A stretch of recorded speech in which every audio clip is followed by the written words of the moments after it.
BFM Business. L'actualité des entreprises pour la croissance. Le défi ETI, présenté par David Delos. Bonjour à toutes et à tous, nouvelle édition de Défi ETI, bienvenue dans l'émission 100% consacrée aux entreprises de taille intermédiaire. On parle de ces quelques 6000 entreprises réparties sur l'ensemble du territoire. Elles représentent 25% de l'emploi global en France, 38% des emplois dans l'industrie manufacturière. Ce sont donc des acteurs incontournables de la réindustrialisation de l'Hexagone. Mais ont-elles les moyens de jouer leur rôle? On va poser la question à Bruno Grandjean, le patron de Redex, sans oublier les analyses de Alexis Martin de la Banque Palatine et de Vincent Charlet de la Fabrique de l'Industrie. Mais d'abord, l'actu de la semaine. BFM Business, le défi ETI. L'actu de la semaine. Une actualité sélectionnée par Étienne Braque. Bonjour Étienne. Bonjour David. Alors comme chaque mois, coup de projecteur sur le climat des affaires parmi les patrons des ETI. D'après le baromètre établi par notre partenaire, la Banque Palatine, la confiance des patrons a enregistré un coup de frein en octobre. Étienne, vous avez les chiffres? Oui, alors d'après les chiffres que nous fournit la Banque Palatine, 74% des patrons de PME et d'ETI interrogés sont confiants dans l'économie française. C'est 4 points de moins qu'en septembre. On revient sur les niveaux que l'on a connus au printemps, et la confiance des patrons dans leur entreprise baisse également à 86% en septembre contre 82% en octobre. Pour autant, cette petite baisse, d'après ce baromètre, ne semble pas affecter l'activité des entreprises par rapport à leur chiffre d'affaires, par rapport à leur activité. Mais, enseignement d'importance, les patrons de PME et d'ETI sont favorables à la réforme des retraites. Très largement favorables, puisque seulement 5% des patrons sont opposés à une réforme des retraites. Alors dans le détail, ils sont 93% à être favorables à une suppression des régimes spéciaux, mais surtout ils sont inquiets par rapport à cette réforme des retraites, inquiets puisque la moitié d'entre eux s'attendent à un impact négatif de cette nouvelle réforme, que ce soit par rapport à l'âge de départ à la retraite, mais aussi par rapport à une baisse des revenus quand eux, ils seront à la retraite. Merci Étienne Braque. Alors les ETI à la reconquête de l'industrie, on va poser tout de suite les bases de la discussion. BFM Business, le défi ETI, le focus de la semaine. Et j'accueille Alexis Martin, bonjour. Bonjour. Vous avez fait le voyage depuis Orléans, vous dirigez l'agence locale de la Banque Palatine. Alors ça fait un petit moment qu'on en parle de cette crise de l'industrie en France. Est-ce qu'on a des chiffres, des statistiques qui confirment cette tendance? Tout à fait, c'est un constat. Si on revient depuis les années 70, on voit que la part de l'industrie dans le PIB a fortement chuté. Dans les années 70, on était à peu près à 20%, aujourd'hui on est à 10%. Alors, il y a plusieurs raisons. Le tertiaire a pris une part significative, mais pas que. On a des entreprises qui ont disparu, qui ont délocalisé. On peut repenser à du Electrolux par exemple, à Ford, à Blancafort plus récemment, ou encore Goodyear à Amiens. Donc autant de phénomènes qui montrent que c'est structurel et que l'industrie a souffert. Alors on parle de 5008, 6000 ETI répartis sur tout le territoire français, dont un gros tiers œuvre dans le secteur industriel. Est-ce qu'elles ont un rôle, ces entreprises de taille intermédiaire, à jouer dans la réindustrialisation de l'Hexagone? Tout à fait. On a la chance au niveau national d'avoir des ETI qui sont localisés sur tout le territoire, qui ne sont pas que dans une grosse métropole. 75% des ETI sont en région.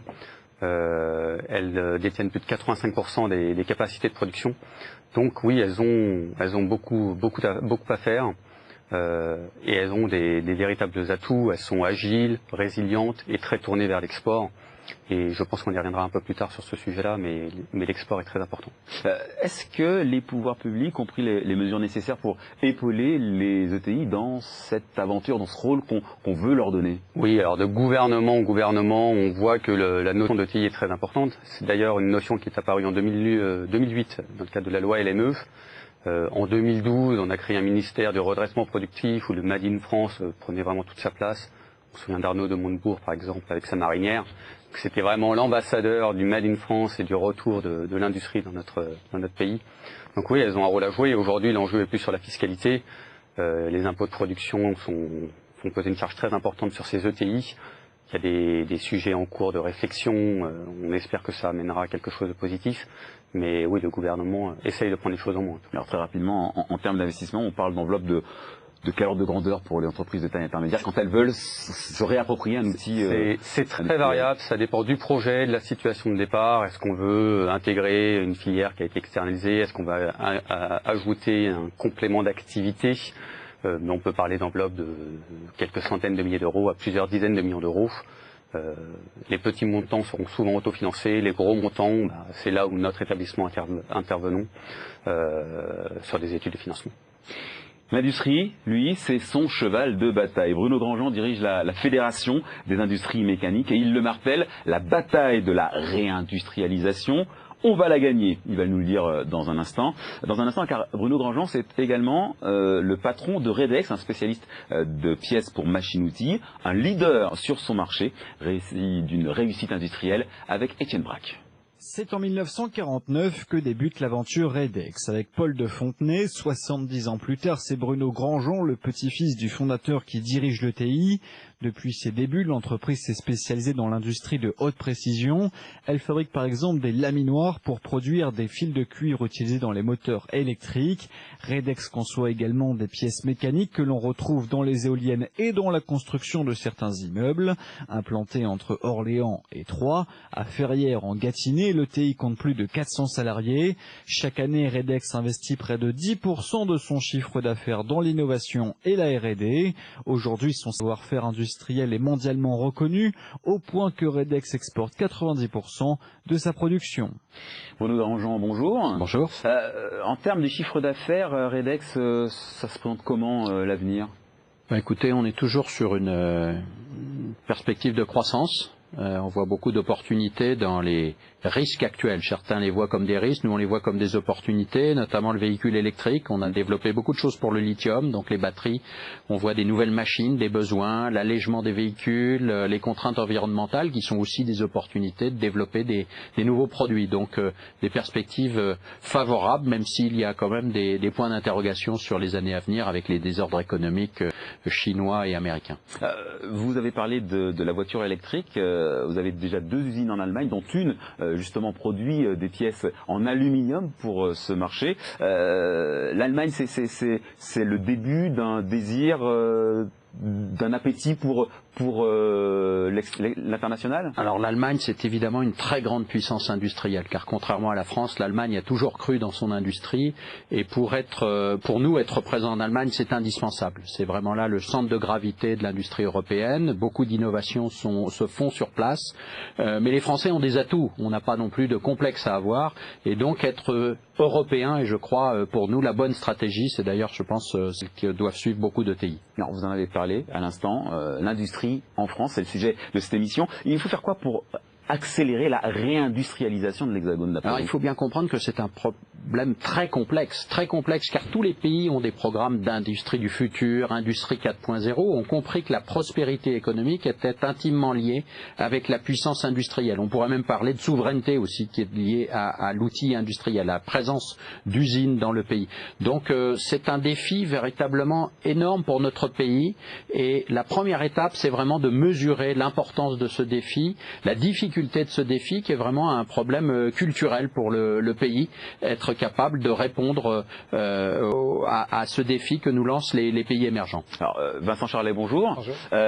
Vous êtes le délégué général de la Fabrique de l'Industrie, et pour ceux qui ne savent pas ce que c'est un think tank, un laboratoire d'idées dédié justement aux problématiques de l'industrie. Ce que vient de décrire là Bruno Grandjean, ça vous parle? Est-ce que les défis sont multiples, compliqués, ou est-ce qu'il y a des solutions simples pour permettre aux usines de se réinstaller en France? Non, alors le jour où je vous dirai qu'il y a des solutions simples. Non, effectivement, les défis sont compliqués. Il faut réussir à voir large, d'une part, parce que l'industrie, c'est le secteur manufacturier qu'on connaît bien, et aussi tous les services associés. Donc, ça permet aussi de se redonner un petit peu de couleur. Le secteur compétitif, le secteur exportateur, est plus large et plus vaste et plus important que le strict secteur manufacturier qui effectivement ne pèse plus que 10 à 12% de la valeur ajoutée. Donc voilà, l'économie française s'appuie sur un socle plus solide qu'on peut avoir en tête. Et puis il faut essayer de voir loin aussi. Voir loin, je veux dire, ne pas subir des changements comme le dérèglement climatique et la mutation nécessaire, par exemple, vers une mobilité bas carbone, il est regrettable que ce soit pas davantage une opportunité de création d'emplois industriels qu'une menace ou un risque. Donc là, il y a peut-être eu un défaut d'anticipation, par exemple. Défaut d'anticipation, vous parlez de l'export, vous l'avez évoqué tout à l'heure, Oui. Alexis Martin, c'est vraiment l'un des défis que doivent relever les industriels français aujourd'hui. Tout à fait. Notamment les ETI qui sont très tournés vers l'export. Il y en a plus de 600 qui sont reconnus à l'international comme des modèles. Comme Redex, par exemple. Comme Redex, bien évidemment. Donc oui, elles en ont conscience. Elles se regroupent aussi. C'est un phénomène qu'on constate, notamment sur notre région, Centre-Val de Loire. On a la Cosmétique Vallée qui est un véritable pôle d'excellence pour les entreprises tournées vers la pharmacie, la cosmétique. Et donc ça crée une vraie communauté qui leur permet justement de mettre en avant des forces, des pôles de valeur ajoutée pour justement permettre d'avoir accès à ces marchés internationaux. Alors, les usines, aujourd'hui, on les fabrique comment, Vincent Charlet? Il faut prendre ce qui existe déjà et le développer, ou est-ce qu'il faut réellement réinventer une industrie? Alors, on a globalement un parc productif qui est aujourd'hui sous-dimensionné. C'est-à-dire, il tourne à 85% de ses capacités. On pourrait pas répondre à davantage de demandes encore sans créer de nouveaux sites industriels ou sans étendre les sites existants. Donc ça, c'est un constat. Effectivement, il faut réinvestir. C'est pas seulement réenchanter l'industrie ou ni même monter en gamme. Bien sûr que la montée en gamme et le gain en productivité sont importants. Mais il y a même un problème simplement quantitatif. Il n'y a pas assez de machines et d'entreprises industrielles pour répondre à la demande qui est adressée à la France. Donc ça, c'est un premier point. Les données Trendéo ont par exemple montré dans les années récentes que on a eu un solde positif de création de sites, de création d'entreprises les 2 années passées. Et là, apparemment, les choix des entrepreneurs se font plutôt sur l'extension de sites existants. C'est ce que révèlent les données. Bruno Grandjean, vous confirmez? Chez vous, c'est ce que vous faites? Oui, on a réinvestir sur l'existant? Écoutez, c'est difficile de développer une usine, comme on dit, greenfield aujourd'hui en France. Il y a beaucoup de handicaps et on doit traiter ces handicaps, notamment la réglementation qui est souvent excessive et puis la compétitivité coût qui reste un vrai problème avec notamment ces impôts de production qui sont totalement injustes puisqu'ils pénalisent ceux qui prennent des risques et investissent. Alors justement, ça tombe bien, c'est l'actualité qui a du talent puisque ces derniers jours, avec le METI, l'Institut Montaigne a réclamé un choc fiscal pour 2020, pour demain, pour l'année prochaine, soit une baisse de taxes de plus de 15 milliards d'euros pour alléger la facture de 72 milliards d'euros que pèsent ces impôts de production. C'est vraiment ça qui grève la compétitivité, l'agilité des entreprises françaises et notamment des ETI, Vincent Charlet. En tout cas, dans la liste des handicaps, ils viennent assez haut dans la liste parce que c'est un impôt idiot. Et ça, il y a un consensus... Idiot, carrément. Hein. Mais oui, c'est un impôt contre-intuitif puisqu'il vient trop en amont de la chaîne de valeur. Donc il n'est pas prélevé, il n'est pas assis ni sur le profit, ni sur la consommation, ni sur même les émissions de polluants ou de quoi que ce soit. Non, il est parfois simplement sur le foncier ou sur le parc machine. Et c'est en ça que du coup, il entraîne un effet cascade qui est défavorable, qui s'amplifie tout le long de la chaîne de valeur, d'une part. Et deuxièmement, quand l'impôt est assis sur le profit, eh ben, une entreprise qui passe par un trou d'air ou une mauvaise passe a la chance de se voir exempte de prélèvement. C'est comme ça que le principe est conçu. Quand au contraire, vous êtes frappé d'impôt avant même d'avoir mis votre machine en route, avant même d'avoir vendu et fabriqué quoi que ce soit, alors vous ne pouvez pas vous permettre la moindre défaillance puisque vous êtes immédiatement sanctionné fiscalement.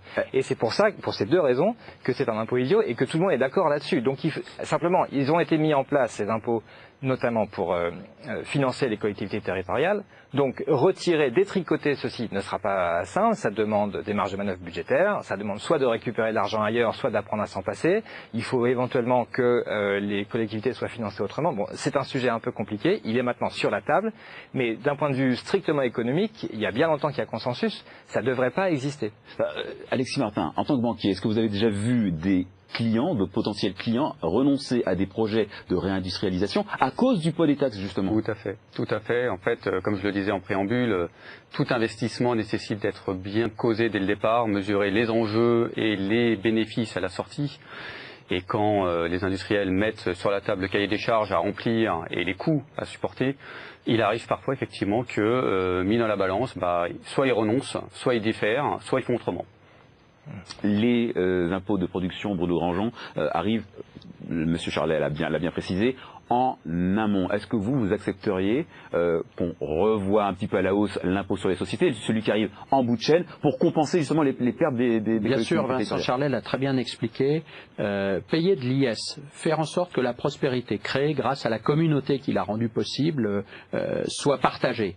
C'est tout à fait logique. Mais voir élever sur des investissements qui n'ont pas encore donné un seul euro de retour, ça c'est une aberration et on se tire une balle dans le pied. C'est au détriment de la collectivité. Donc il faut régler ce problème, mais je ne voudrais pas laisser penser que les industriels ne voient que la fiscalité comme raison des difficultés de l'industrie française. On a aussi besoin de monter en gamme le management, la formation, la connexion avec la recherche qui est insuffisante. Bref, c'est toute une panoplie de mesures qui doivent être prises et par les industriels eux-mêmes, ne pas tout attendre du gouvernement. Alors justement, on parle souvent de l'usine 4.0 pour parler d'industrie. C'est quoi une usine 4.0, Vincent Charlet? Alors, c'est une usine qui est plus irriguée qu'avant par le numérique. C'est-à-dire, c'est une usine qui tire parti des potentialités des nouvelles technologies pour réussir ce double challenge qu'on appelle la personnification de masse, c'est-à-dire réussir à adresser un marché de masse tout en répondant de façon individualisée aux besoins des consommateurs. Donc c'est davantage de productivité. Du coup une montée en gamme, une montée en compétitivité des entreprises. Alors, Alexis Martin, ça demande aussi des investissements plus lourds peut-être, non? Plus lourds, différents, et surtout des investissements qui doivent permettre de s'adapter dans la durée, parce que le consommateur veut tout de suite ses biens, veut de la qualité, de la traçabilité. Et donc du coup, il faut que les investissements soient bien spécifiques pour pouvoir répondre à l'ensemble de ces demandes. L'usine 4.0, c'est dans le viseur, dans le collimateur de Redex. L'industrie du futur, c'est bien entendu quelque chose d'important pour nous, d'avoir une chaîne numérique continue aussi, d'utiliser la CAO, la FAO, tous les outils pour que l'on puisse gagner en agilité, en productivité. Donc c'est quelque chose d'important, ce mariage du numérique. Et puis aussi quelque chose qui nous tient à cœur chez Redex, on se rend compte que c'est aussi une façon de faire évoluer le management. Aujourd'hui, les informations sont disponibles pour tous, donc on ne pilote pas l'entreprise comme on le faisait avant, et à nous aussi d'inclure plus nos collaborateurs et de faire des équipes encore plus soudées en se basant sur ces outils numériques. Alors vous parlez des équipes, justement ces nouveaux écosystèmes industriels, est-ce qu'ils, pardon, je me fais un petit peu l'avocat du diable, mais est-ce que ça va pas détruire des emplois? Est-ce que c'est pas une façon de remplacer l'homme par la machine? Alors on a déjà connu ça dans l'industrie, la destruction créatrice, le principe schumpeterien, on connaît très bien, et il y a destruction, mais il y a aussi création, et il faut accepter de vivre avec son temps. Aujourd'hui, ces ruptures technologiques, soit on les anticipe et on en tire bénéfice comme des opportunités, soit on les subit effectivement parce qu'on ne bouge pas. Et aujourd'hui, ne pas répondre à ces défis, ne pas investir, ce serait se terminerait par un déclin de l'industrie française. Donc il faut plus de robots, il faut plus de numérique. C'est comme cela qu'on maintiendra de l'industrie, une industrie performante en France. Vincent Charlet, comment ça se fait que cette image d'Épinal sur justement la modernisation et destructrice d'emplois, pourquoi cette image d'Épinal, elle continue à peser sur la société et sur l'économie française? Pourquoi celle-là? Je ne sais pas vous dire. Il y en a d'autres. Mais Charlie Chaplin étant moderne, moi j'ai toujours pas compris comment ce génie du cinéma a réussi à forger une impression d'industrie dans la tête de tant de gens qui n'ont pas besoin du coup de rentrer dans une usine pour avoir l'impression qu'ils en ont déjà vu une. Donc pourquoi est-ce qu'on a en tête de façon parallèle que le robot détruit l'emploi? Je ne sais pas. Mais les études là-dessus sont claires. Le taux de robotisation d'une économie ne dit rien ni de sa capacité à exporter, ni de son taux de chômage, ni de son endettement, ni de rien de tout ça. Donc au niveau agrégé, c'est pas pertinent. D'accord? Et au niveau micro, sur les territoires, sur les entreprises, c'est source de création de valeur, c'est source de création de richesse. Et on n'a pas trouvé meilleur moteur de création d'emploi que la productivité à ce jour. Donc malheureusement, les gains de productivité ont tendance à ralentir, moins dans l'industrie que dans le reste de l'économie, et donc cette idée qu'on aurait un trop-plein de techno, un trop-plein de robots, elle est fondée nulle part. Alexis Martin, vous vouliez réagir? Oui, je voulais réagir. Je voulais ajouter que le taux de robotisation en France est bien plus faible qu'en Allemagne. Donc c'est autant d'opportunités pour nous que d'investir dans des nouvelles technologies pour rattraper notre retard et justement gagner en productivité très rapidement pour ces belles entreprises. Alors, autre problématique que peuvent rencontrer effectivement les patrons de TI, trouver les talents, l'emploi. Ça reste toujours une problématique avec ces marchands. Quand on rencontre des chefs d'entreprise, le premier sujet qui revient, c'est le recrutement. Surtout en région. Vincent Charlet. Oui, d'une part parce que le marché de l'emploi a tendance à se tendre, surtout sur les qualifiés, les profils qualifiés. Deuxièmement parce que il y a une part de l'industrie qui est au contact immédiat des métropoles et une part de l'industrie qui est dans les zones moins denses. Et que ces territoires peu denses ont un grand problème d'attractivité ou de mobilité. Et donc, même quand le marché de l'emploi n'était pas aussi tendu qu'il l'est aujourd'hui, pour ces entreprises-là, l'accès à la manœuvre était déjà la problématique numéro 1. Alors, Redex, site historique à Ferrières en Gâtinais. En Gâtinais, puis on a une deuxième usine à Senonches dans le Perche. Alors comment vous les avez attirés vos salariés? Écoutez, on essaye de leur expliquer les bons côtés de travailler dans une ETI qui sont très nombreux, notamment on est en contact avec des marchés mondiaux tout en étant très locaux, donc on mélange un petit peu les deux, et puis on est aux manettes d'une entreprise, on voit comment son travail peut faire évoluer les choses, on est au sein d'une communauté très resserrée de femmes et d'hommes qui travaillent sur des projets concrets à forte valeur ajoutée et par ce biais-là, eh bien, on arrive à attirer des talents, mais c'est très difficile parce que nos collaborateurs sont exigeants, souvent ils veulent faire carrière d'eux, ce qui est compliqué dans des territoires où il n'y a pas énormément en couple et c'est parfois un problème quand il n'y a pas d'emploi très qualifié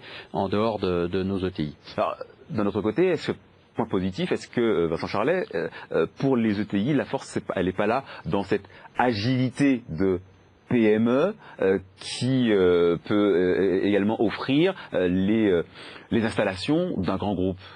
Alors, c'est historiquement la force des ETI, c'est de cumuler les avantages d'exposition à l'export des grands groupes et l'ancrage local des PME avec ce que ça signifie en création d'emplois au bénéfice du territoire. Je reviens un instant sur cette question de l'originalité ou des solutions à trouver pour attirer et fidéliser les salariés. On s'apprête à sortir une étude à la Fabrique de l'Industrie sur les trajectoires économiques des territoires, qui montre une chose.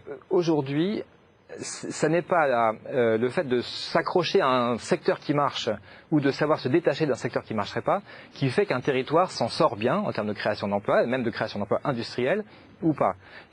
Pour une part, pour une moitié, c'est en gros des phénomènes nationaux, coût du travail, fiscalité, etc. Et pour l'autre moitié, c'est l'intelligence locale qui compte, c'est-à-dire que il n'y a pas de fatalité sectorielle, il n'y a pas de fatalité territoriale qui plomberait un territoire ou qui au contraire donnerait le succès sans même avoir besoin de faire un effort. C'est bien la capacité, le talent avec lequel les entrepreneurs, les partenaires sociaux, les collectivités territoriales vont s'organiser sur place qui fait qu'un territoire tire sa carte du jeu. Alexis Martin, ce dialogue entre les différentes parties, vous le ressentez bien dans le territoire dans lequel vous exercez? On le ressent effectivement. Après, la difficulté, c'est d'arriver à mettre tout ça de façon harmonisée et d'avancer au même rythme. Il faut que la mayonnaise prenne. Exactement. Et que les intérêts soient les mêmes. Voilà. Mais tout le monde a bien compris que l'emploi, c'est un enjeu numéro 1 pour notre pays. Donc on a tous intérêt à travailler dans le même sens pour parvenir à ces fins. Merci Alexis Martin, merci Vincent Charlet. Défi ETI, c'est bientôt terminé. Je dis bien bientôt. Pas question de se quitter avant le mot du patron. BFM Business, le défi ETI. Le mot du patron. Et le mot du patron, Bruno Grandjean, c'est votre carte blanche. C'est au patron de Redex que je m'adresse. Et je vais lui demander un conseil pour ces entrepreneurs qui nous écoutent et qui ont envie de croître, de grandir, d'apporter un peu de valeur à leur entreprise. Écoutez, moi, il y a quelque chose qui m'habite actuellement et qui est le résultat d'une expérience concrète, c'est que l'Europe offre énormément d'opportunités que les ETI parfois n'ont pas suffisamment su saisir. Il faut aujourd'hui s'intéresser à des dossiers de croissance externe. Je crois qu'il y a énormément de possibilités, notamment en Allemagne où il y a souvent une génération qui cherche la relève. Et la France a de nombreux atouts et les ETI doivent aujourd'hui être capables de consolider leur secteur au niveau européen, notamment en Allemagne et en Italie.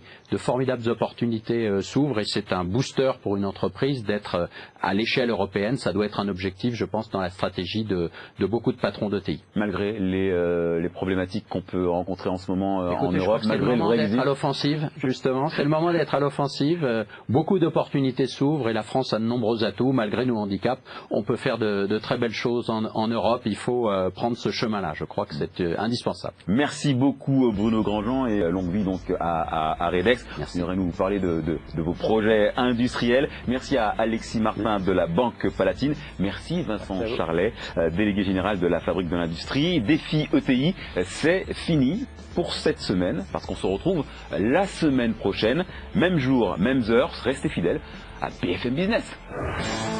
BFM Business, le défi ETI, l'actualité des entreprises pour la croissance.